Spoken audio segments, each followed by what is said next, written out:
Hello, Algebra 2 class, Mr. Thomas here. As promised, after that survey you did after fall break, if you had questions about specific problems from the homework, myself or Miss Collette would work through any problem questions that you had. So, based on several students' inputs, number 5 from 7.2 seemed to be giving some of you issues, and so we will look at how to solve this one. So it reads, find the amount in a continuously compounded account. It gives the principal, which is 4,000. It says the annual interest rate is 5.7%. And then it tells us that the time is 3 years.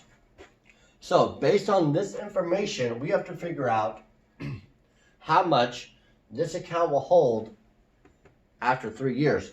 So the first thing you need to identify is continuously compounded. So we're going to use our formula for continuously compounded interest. And that formula is A equals capital P, which stands for principal, times E with the exponent of R and T.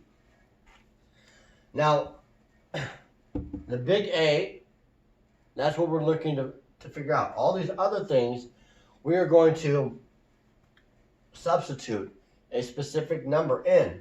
But you'll notice we have 1, 2, 3, 4 variables. Well, this E is what you need to pay attention to. The E is actually a numerical number, and on your calculator there's going to be a button that looks like this. It's going to be an E with a little X right there. You're going to find that button, and that's going to be useful here in a little bit. So I'm going to type in, or I'm going to write in a calculator. All right, so the first step that you're going to do after you write the formula is you're going to identify where these things go. So I'm going to rewrite this. I've got my A equals, that's going to drop. And then for P, that's my principal, okay? So I'm going to put 4,000 as my principal. Then my multiplication drops. My E drops, and then this is where it can get a little tricky. But I'm going to put 5.7%. But I want to put this in a decimal. And so remember, a percentage, if you move this as a decimal, or you put it in decimal, I'm going to move the decimal over 2 spaces. So what I'm going to do is this is going to be 0.057. Then my last part is T, small t for time, and my time is 3 years. So I'm going to put a 3. All right, and now once I have this, I can plug all of this into the calculator, and when I do that, I don't have a calculator on me because it's too small to even show you what the buttons are.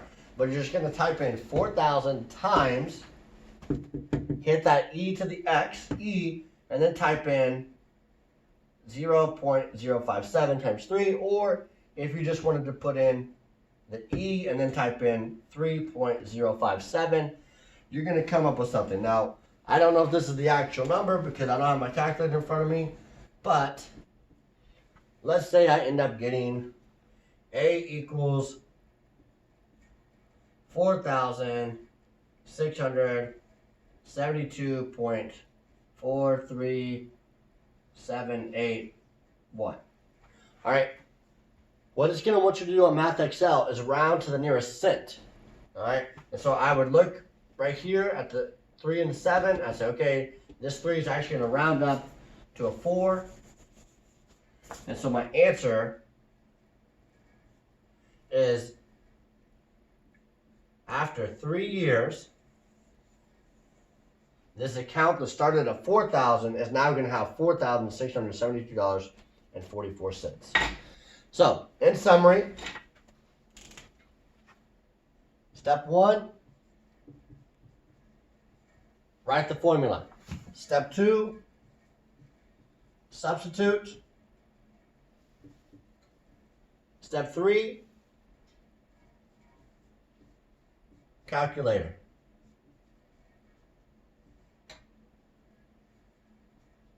And simplify. Simplify around. Or you could do calculate and round. Alright, you can look at the view and example for more help on this, but this should give you all that you need. I will see you in class. Let me know if you have any other problems that you need help solving for chapter 7.2.